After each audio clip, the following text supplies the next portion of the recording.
Hey, middle-aged musician here, and I would just like to round out this discussion we've had on modes for those that have been watching this gripping topic. Um, so a little bit of review. So modes can be viewed a couple different ways. Modes can be viewed as sort of transformations to the major scale, which I would say is the parallel modes.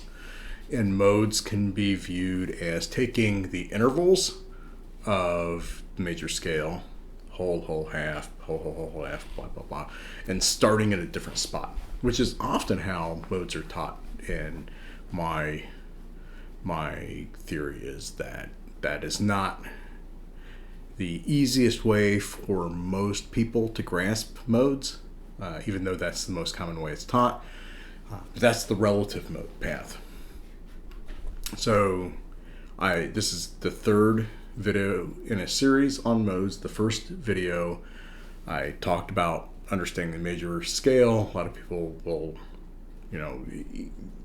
they know do, re, mi, so, fa, so, la, ti, do, right? Do, re, mi, so, fa, la, ti, do. They know the major scale.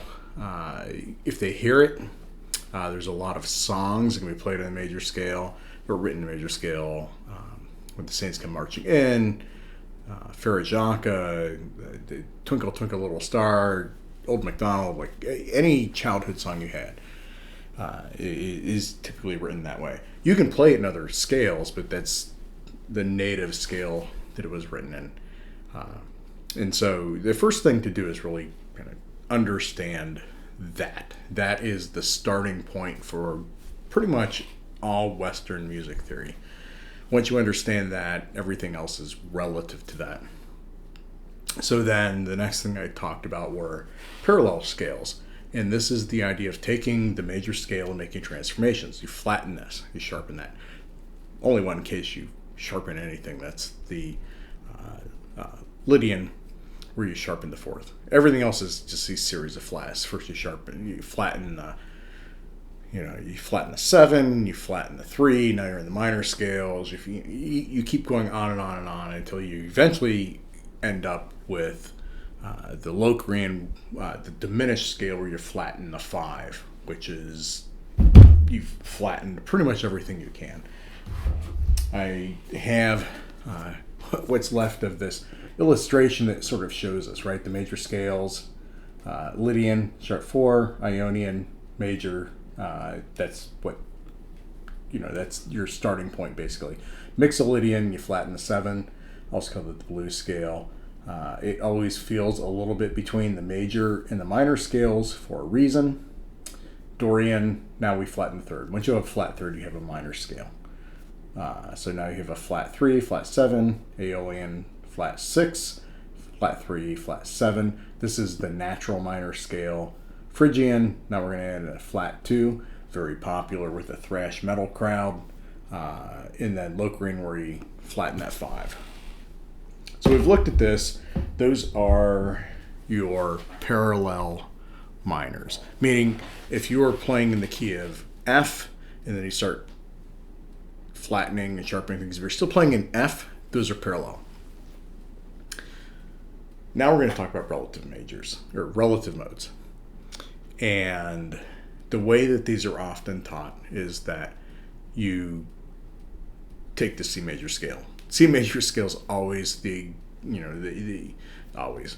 most often the example you have. There are no sharps and flats in a C major scale. So that's probably why it's chosen.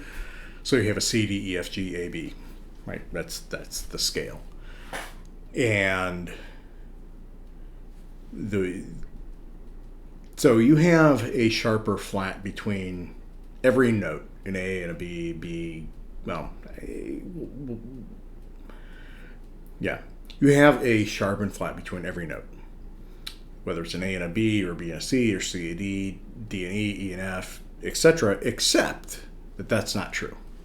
You do not have a sharp or flat between 2 of those notes, 2 of those pairs of notes. So a B and a C, and an E and an F. There's no sharp or flat between those. And so if you look at a piano keyboard, the white keys are the naturals, A, B, C, D, E, F, G, A, B, C, D, E, F, G, A, B, C, D, E, F, G. The black keys are the sharps and flats, A sharp, B flat, blah, blah, blah. It goes on. Depending on context, a note can either be, say, a G sharp or an A flat. It's the same note, but depending on context, it can be that. And when I say context, generally in a scale, in a 7-note scale, you're going to have an A, B, C, D, E, F, and G. Which ones are flat, which ones are sharp? That's the key. So anyway, hopefully it's not boring to you. Hopefully you get it thus far. Normally in a classroom, I have stopped multiple times as we had questions. We've gone over this in bits and pieces. So I'm just going to put in, again, a stop. And even though this is all reviewed to this point, we're going to do a quick bit of review. Major scale. We're going to talk about the C major scale, C, D, E, F, G, A, B. There are no sharps and flats, but other scales do have sharps and flats. We're just not going to talk about them at the moment. When you talk about modes, the Lydian, Phrygian, Ionian, blah, blah, blah. What that means is we're going to apply sharps and flats to that. So in a C major scale, in the Ionian mode, that's the major scale, there's no difference. We go to Lydian mode, we're going to take the 4, C, D, E, F, we're going to sharpen that, F sharp. We go to the Mixolydian, we're going to start flattening things. So we, again, start off with C, D, E, F, G, A, B, and we're going to take the 7th, which is the B, and we're going to flatten it. So now we have a B flat. We go now to those are the 3 majors. We go to the minor scales, we flatten the 3rd, C, D, E. Now we're going to have an E flat. Next we're going to take the 6, C, D, E, F, G, A. We're going to flatten the A. So now we have 3 flats in there, on and on and on and so forth. Those are parallel modes. Today we're talking about relative modes. So what that means is we're going to talk about when you start on a different note. Or at least that's the way that it's taught a lot of times. So every one of these modes, we've talked about them. Okay, we're going to sharpen, flatten, sharpen, flatten, sharpen, flatten. We can think about those. Major modes, minor modes, diminished mode. But they have numbers. And those numbers correspond to their place in the scale. So if we just walk through them in order, we have the Ionian mode is 1. So I know Ionian is a major scale. There's no difference. So this is like taking the C major scale. We're going to start on a C. We have a whole, half, whole, half. These are the intervals. The next is a Dorian mode. So if you remember the Dorian mode, this is a minor mode. We have a flat 3. We've got a flat 7. This is number 2. So this is as if we took the C major scale and we started on the D. And now we had the whole half. Now we have a whole half. Whole half, whole. Right? So those intervals, that's the important thing. And this is the thing that makes it really difficult to understand. We'll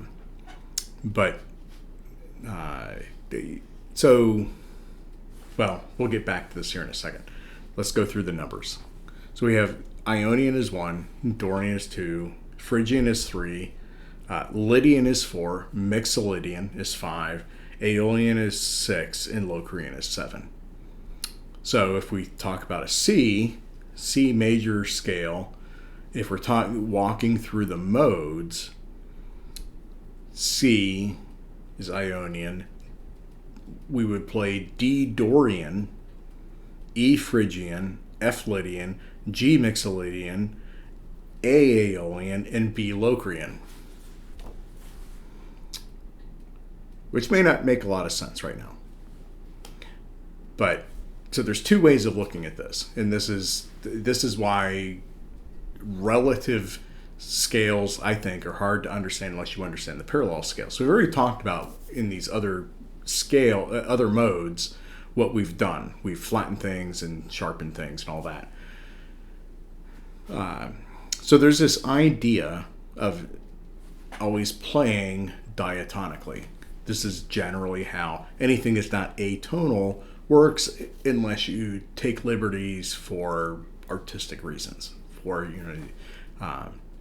And so what that means is that you have, for example, if you're playing in C, you have a certain number of notes that you can use. And so when you get into the other modes, so if I wasn't playing in C, we already talked about, okay, so if I was playing in C and then I took this, started in C and I went to Lydian, I sharpened this. Well, that note is not in the C scale.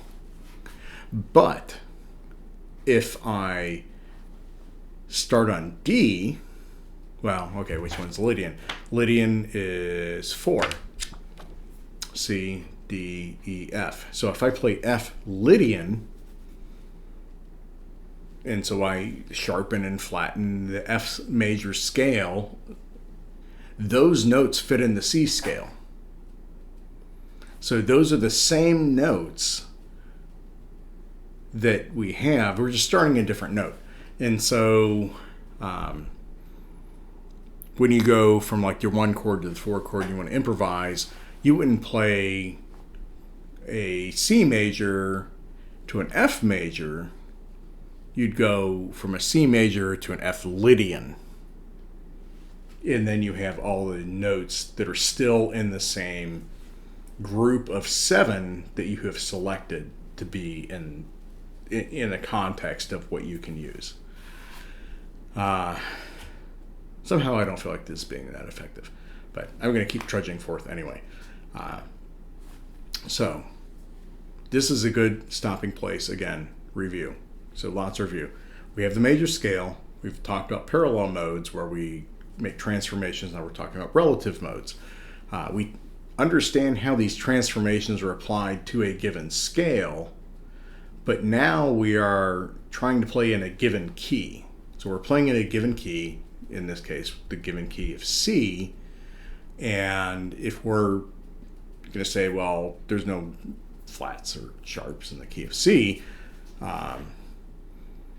how can you talk about modal music? Well, that's parallel. When we talk about relative, when you go to the 4 or 5 or 6 note or chord of that scale, the corresponding mode only uses those notes that are in the original C scale, because you've started on a different spot. If you think about the intervals, we've started in a different spot. The whole, half, whole, half. We start in a different spot, and that allows us to use that. This is where visuals come in really handy, but I'm going to forego those at the moment, and I hope this makes sense. And because I think I might I've been playing around with some software that allows me to get really nice visuals, and so I want to get a little bit better at that, but I thought I would at least close out this chapter. And again, this is why I left relative modes for the very last bit. This is where, in a one-on-one session with a student, we have a lot of discussion. I start jotting down, the notes, and we go through it, and eventually, usually there's a little light bulb that goes off. Hard to do that in YouTube. And again, this is why I think that if you start with relative modes, it's not the easiest thing to tackle.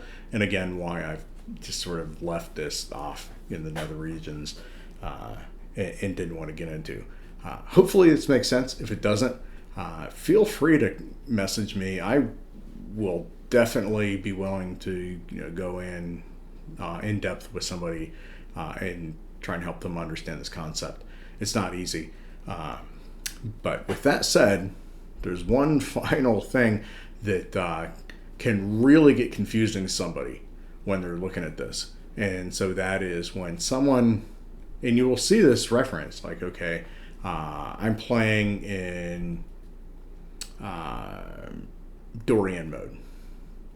And they'll say, okay, so I'm in Dorian mode, and this is the blah mode when I'm playing in Dorian. In other words, I'm starting in Dorian, and there's this mode.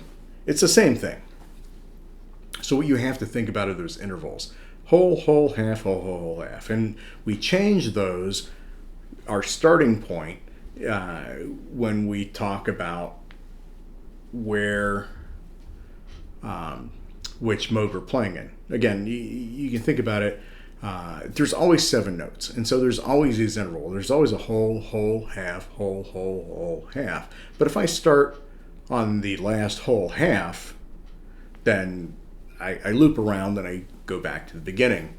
And it's the same thing. So if you start in a different mode other than major, then you have to shift all of the relative modes, not the parallel modes, the relative modes that we've been talking about, so that they match. And so you don't really think about, again, whether this is Phrygian, Dorian, blah, blah, blah. You think about, okay, so if I'm starting out in this mode, I'm starting out in Dorian, and these are my intervals I start with, and then I move my player piece ahead 4 steps in the set of intervals, then what are the intervals that are in front of me?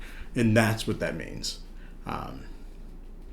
And I think this is an easier concept for somebody like a piano player to understand. When you're in the guitar, we tend to think of shapes and boxes, and it's a little harder for stringed instruments. I say guitar players, stringed instrument players, to think about it in these terms, but that's what it is. It's intervals. When you're looking at a linear path, piano, vibraphone, whatever it is, it's a little easier to kind of conceptualize this than it is on the guitar, where we have both the vertical and the horizontal path to navigate. But you need to think in terms of the intervals. And so a helpful tool for learning how modes actually work is to not play scales across multiple strings, but play scales on a single string. So start playing a scale on a single string, not all the time, but for the sake of understanding this. Play it on a single string, understand these intervals, and then start playing it at the different starting points. Each one of those notes becomes the starting point. The 1, the 2, the 3, the 4, the 5, the 6, and 7. Going back and play it like that. And then you will hopefully understand the relative modes and how those work. And then once you do that, then you can begin to understand, okay, if I start in this mode, I start in position 4, for example, and then I want to talk about the modes relative to that everything shifts. You're just shifting the starting position. You have a certain number of, pegs in a board, to use an analogy, and you would start with 1, 2, 3, 4, 5, 6, or 7. And then if you start on 1, 2, 3, 4, 5, 6, and 7, then all of those positions become relative to where you started. So that is, I think, the easiest way to explain how relative modes work. It is probably most useful for thinking about how to improvise over chord changes. But if you just think about playing diatonically, it also doesn't need to be that difficult. So,